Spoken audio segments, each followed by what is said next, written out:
dentro dessa perspectiva de ser um contador de histórias, é preciso mencionar que elas são todas histórias reais, verídicas. Não são parábolas nem são ilustrações. Então, algumas delas eu tenho usado muito como recursos, né, do meu ensino, do meu mentoreio sobre pessoas. Então, eu vou contar algumas delas para vocês. Histórias breves, sintéticas, mas que enchem meu coração de lembranças e de alegrias. Era o ano de 1970 e eu era secretário de Educação lá na minha cidade, em Santana do Livramento, lá no extremo sul do Brasil, na fronteira com o Uruguai. Nessa época, eu fui convidado por um organismo da Unesco para ir fazer um curso no México, na área de metodologia da alfabetização de adultos. Como era uma área com a qual eu estava profundamente envolvido, eu fui, fiz o curso, foi um curso que marcou minha vida. Eu conheci um casal de idade, 70 e poucos anos, Dom Justo Garcia de González, Dona Luísa González. Aliás, eles são os pais do teólogo latino-americano chamado Justo González, que escreveu há poucos anos atrás uma coletânea sobre a história da igreja, traduzida inclusive no nosso idioma com vários volumes. Justo González. Este casal, com idade, era diretores e proprietários de uma escola cristã metodista em Cuba. Quando o regime de Fidel Castro entrou, não sei exatamente os detalhes porquê, mas eles tiveram que deixar o país em 48 horas, com a roupa do corpo. E velhos, idosos, ainda ativos na área de educação, não sabiam bem para onde ir, e eles conseguiram um visto como imigrantes para Costa Rica, sem saber o que ia acontecer com a vida deles. E lá, naquele quarto de uma pensão na Costa Rica, Deus lhes deu a visão de alfalite, o método de alfabetização que tomou conta da América Latina. Eles são falecidos há muitos anos, mas marcaram muito a minha vida. Por ocasião desse seminário, eu estava hospedado um período num hotel, pratiquei nos campos indígenas, alfabetizando. Quando voltei ao Brasil, treinei mais de 3.000 professores de alfabetização, mas quando estávamos no final desse processo, eu fui fazer um passeio por uns canais chamados Xochimilco, na cidade do México. E eram pequenas embarcações, tipo canoas, totalmente decoradas com flores, e muitos músicos daqueles mariachis tocando. E eu fiquei impressionado, porque naquela variedade de flores tinha especialmente orquídeas naturais, muito bonitas, de diferentes tipos, né? E eu era recém-casado e estava muito ressentido de passar um mês e meio longe da esposa, e vendo uma daquelas orquídeas tive a ideia de comprar para ela. É interessante que a orquídea vinha dentro de um vidrinho lacrado na água para ela não murchar. E funcionava, não sei o que tinha naquela água. Mas a verdade é que cheguei no hotel, coloquei a caixinha com a orquídea ao lado da fotografiazinha dela que eu carregava e fotografei de novo para levar para ela ver a orquídea. No dia de ir embora, eu fiquei pensando, o que vou fazer com essa orquídea? Estava como se tivesse comprado naquele dia. Eu disse, eu não vou sair do hotel e simplesmente deixar a orquídea aqui, né? Para ninguém. Está muito linda para não ser de ninguém. Mas também não podia vir com a orquídea no colo até o Brasil e Santana do Livramento. Então, o que eu fiz? Fiquei pensando a quem eu poderia dar esta flor tão linda, né? E depois de pensar muito, a pessoa que veio à minha mente foi uma camareira que cuidava o hotel. Eu não a tinha visto. Geralmente, quando ela limpava o meu apartamento, eu não estava lá. Foi aí que eu procurei saber quem ela era e a chamei. E quando ela apareceu e chegou no meu quarto, ela era uma mulher de uns 50 para 60 anos, ela era indígena e uma pessoa assim, muito acanhada, muito constrangida. Então o que eu fiz foi conversar com ela e dizer para ela que contei mais ou menos a história da orquídea e disse que não queria ir embora deixando aquela orquídea ali para não ser de ninguém. E em sinal de gratidão por tudo aquilo que ela tinha feito naquela semana, me atendendo e limpando o meu apartamento de uma maneira tão gentil, eu queria ofertar aquela flor para ela. Mostrei o retrato da minha esposa e eu estranhei que ela não levantava a cabeça para me olhar. Ela o tempo todo me ouvia com a cabeça baixa. Passava assim a percepção de uma mulher humilhada, de uma mulher sofrida para a sua idade e muito constrangida socialmente falando. Até que eu estendi a orquídea para ela e disse, pegue, é para você. E ela, com muito constrangimento, estendeu as mãos e pegou a orquídea. E quando levantou seus olhos, disse o seu nome, Encarnação, e eu disse da minha gratidão, entreguei as flores. E então ela disse, senhor, quando olhou para mim, com os olhos cheios d'água, e disse para mim, senhor, mire, são as primeiras flores que eu recebo em minha vida.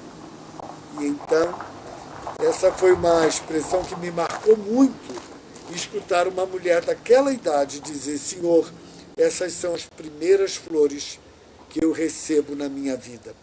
Eu acho que dali para cá eu dei flores, em qualquer hora, por qualquer motivo, para muitas pessoas, porque as flores foram feitas para a gente oferecer em vida, e não depois da morte, quando nem se vê as cores, nem se sente o perfume. Essa flor que você recebeu aí, pega ela na mão aí, por favor. Tá murchando, né? Mas lembre-se dela como ela estava, tá bom? Faz de conta que ela está daquele jeito ainda. Eu já contei um monte de lugar e vou dizer só para que você saiba por que a gente cantou essa música. Por que a gente gravou essa música Flores em Vida. Eu conheci um pastor chamado Edson Barbosa em Florianópolis. E dias depois de conhecê-lo, eu estava na minha casa, o telefone tocou, eu atendo o telefone, digo alô. E ele diz alô do outro lado. E aí quem está falando? Ele, pastor Edson, que a gente acabou de se conhecer, lembra? Eu falei, pastor, prazer. E ele disse assim, eu estou ligando pelo seguinte, lembra que você me deu um CD? Eu tinha gravado aquele CD Piano e Voz com o Leandro. E ele disse, lembra aquele CD que você me deu Piano e Voz dias atrás? Eu falei, lembro, pastor. Ele falou assim, eu estou ligando para dizer que eu achei o CD muito lindo, que eu amei o CD. E aí eu falei para ele, o senhor está ligando só para isso, pastor? E ele disse, só para isso, filho. Porque eu aprendi que flores a gente oferece em vida para as pessoas. E esse meu telefonema são as flores que eu estou te dando nesta manhã. Aquilo marcou o meu coração, marcou a minha vida. Eu saí falando essa história por aí. Até que o Senhor preparou o Adson, que veio lá da Bahia. Trouxe uma melodia linda. E eu falei, essa melodia tem letra? Ele falou, não tem. Eu falei, então deixa eu pôr uma letra nessa melodia. E a gente compôs a letra de Flores em Vida. Foi interessante que no lançamento do Multiforme, o pastor Edson veio pregar e ministrar os nossos corações. E foi tremendo o que Deus fez através da vida dele naquela noite. Mas algo marcou muito o meu coração, porque eu não sabia. Ele disse naquela noite que, eu acho que algumas semanas antes do lançamento, ou algum tempo antes do lançamento, ele tinha ido fazer a exumação do corpo da esposa dele. E quando abriram o caixão, o funcionário do necrotério perguntou, não tinha flores no caixão dela? Porque não tem resíduos de rosas. E ele disse ao funcionário, filho, não tinha flores no caixão dela, porque todas as flores que eu queria ter dado para ela, eu dei enquanto ela estava viva. E aquilo marcou a minha vida. Sabe que através dessa canção eu já recebi testemunho de filhos que não falavam com os pais há mais de 10 anos. E Deus restaurou por causa de uma canção tão simples como essa. Aí você me pergunta, e o que isso tem a ver com a flor que eu estou te segurando? É porque essa flor, irmãos, foi a forma que a gente encontrou de dizer a você o quanto você é importante. O quanto a gente ama você e o quanto a gente é grato a Deus por vocês terem vindo aqui. Você pode dizer, Baruch, mas uma flor é muito pouco, né, meu, para dizer isso tudo. Mas, ó, sem contar choradeira, só Deus sabe as batalhas que a gente encarou para que esse DVD acontecesse. E no final, comprar sei lá quantas, 3.800 flores ou 4.000, parecia impossível para a gente também. Mas nós cremos que o Senhor daria condição e Ele deu condição para isso acontecer. E esse bilhetinho que você recebeu junto com a flor, está com ele fácil aí? Consegue ler? Lê aí de novo.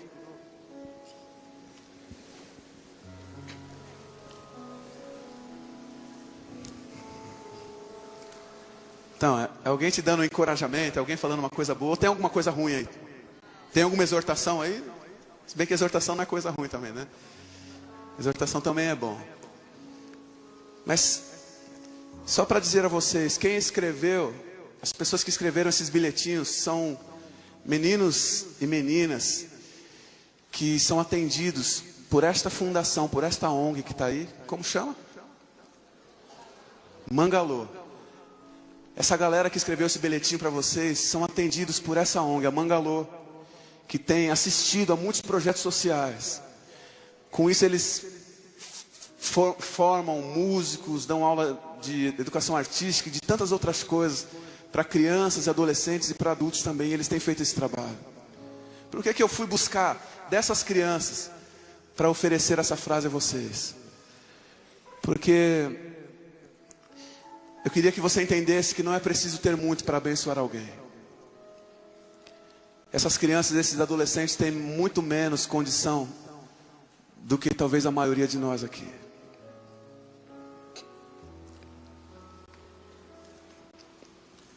Eles talvez não puderam cursar a faculdade que você cursa e outras coisas desse tipo. Eu não quero fazer nenhum tipo de drama, mas eu só quero que você entenda que você não precisa ter muito para oferecer flores a alguém. Enquanto eu canto a letra dessa canção, na parte do meio, quando eu der um sinal a vocês, eu queria que todos vocês levantassem as flores e queria que isso aqui se transformasse num lindo jardim de flores. E aí, nós vamos oferecer esta foto, esta imagem para o pastor Edson lá atrás, que foi o autor daquele telefonema. E vamos oferecer essas flores para essas crianças que escreveram esse tipo de encorajamento para mim e para você. Mas faça uma cara bonita, porque se a flor já tiver murcha, se a tua cara também tiver, irmão, não vai dar certo. Ajuda aí, fala pro irmão que está aí perto, ajuda aí, ajuda aí. Se a flor tiver meio caidinha, você segura por trás assim, dá uma disfarçada, entendeu? Ninguém precisa saber. Aproveita, oferece flores para a pessoa que está do seu lado. Troque com a pessoa que está do lado, ofereça a ele. Diga que você a ama em Cristo Jesus.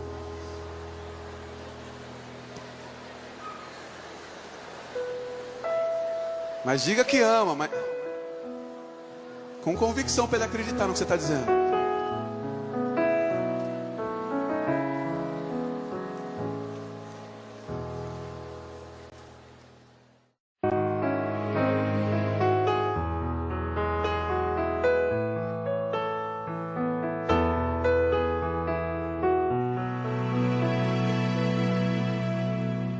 Sei, já não são meus, vento levou tempos que não mais voltam. E então, o que eu fiz por mim e por quem amei, só desilusão reconheci, não construí o que planejei, pouco abracei e não ofereci perdão. Eu já não alcanço o passado, meus limites reconheci. O hoje é tudo que tenho, isso entendi. Preciso trazer à memória histórias que desprezei, não posso me esquecer. Tenho que oferecer flores em vida, enquanto é dia.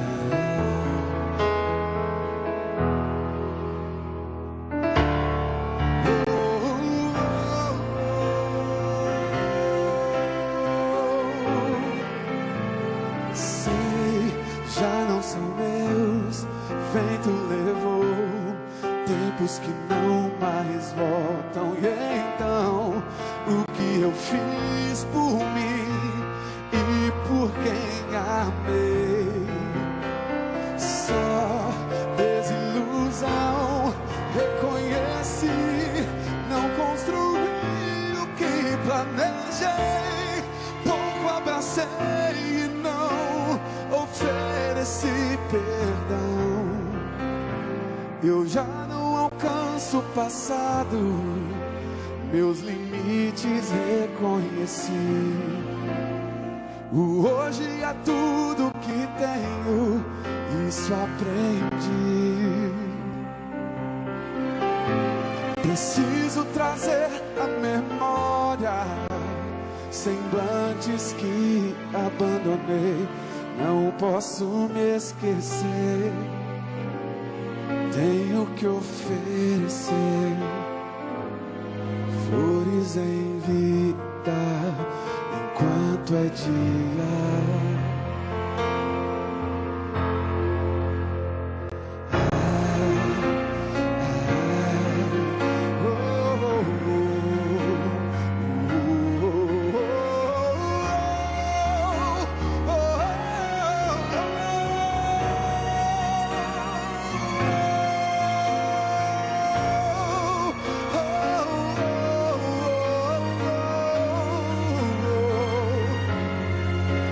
O jardim de Deus reunido neste lugar.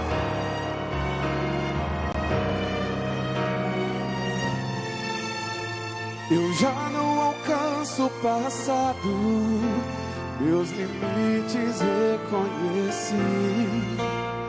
O hoje é tudo que tenho, isso aprendi. Preciso trazer a memória histórias que desprezei, não posso me esquecer, tenho que oferecer. O quê? Enquanto é dia, eu já não me esqueço, hoje ofereço flores em vida enquanto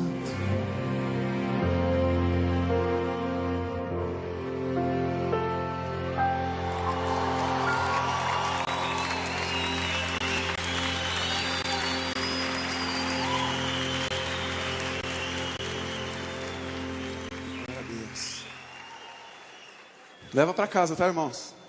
Põe na água, lá, vê se ela...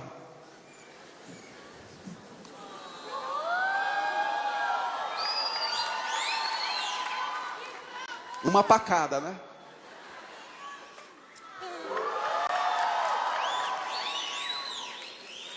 Você sabe que...